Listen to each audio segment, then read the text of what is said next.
سلامونه او نیکې هیلې ملګرو، په دې لنډه ویډیو کې هڅه کوو چې تاسو په وحداني دولت یعنی یونیټری سټیټ او فدرالي دولت یعنی فدرال سټیټ باندې پوهه کړو. وحداني دولت یا یونیټری سټیټ د حکومتدارۍ هغه سیستم ته وایي چې چېرته یو واحد مرکزي حکومت په ټولو نورو سیاسي برخو معنا په صوبو یا ولایتونو باندې بشپړ واک لري. په وحداني دولت کې ایالتونه یا صوبې باید د مرکزي حکومت لارښوونې عملي کړي او ولایتونه یا صوبې د واک او توان نه لري چې په خپله کوم آزاد ګام واخلي. په وحداني دولت کې مرکزي حکومت د هیواد په ټولو سیاسي فرعي برخو یعنی ولایتونو باندې بشپړ واک لري.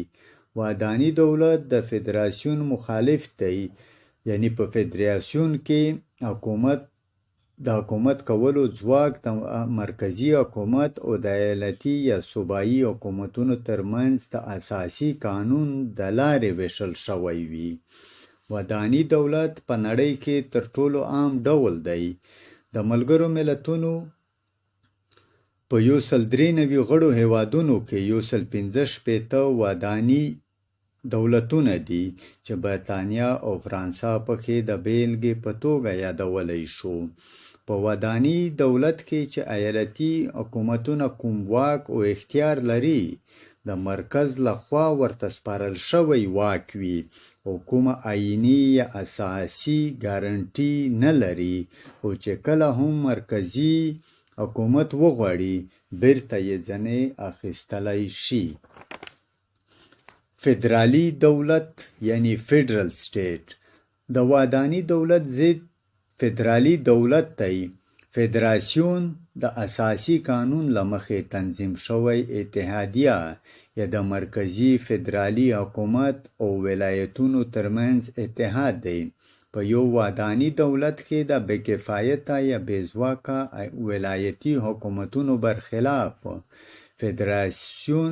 د فدراسیون ایالتونه په خپلو کورنیو چارو کې د یو څه حده د خپلواکۍ څخه برخمن وي.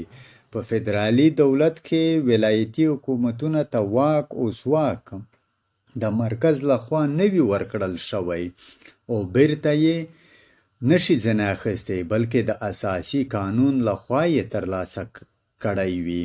د امریکا متحده ایالات یې ښه بیلګه یا مثال دی.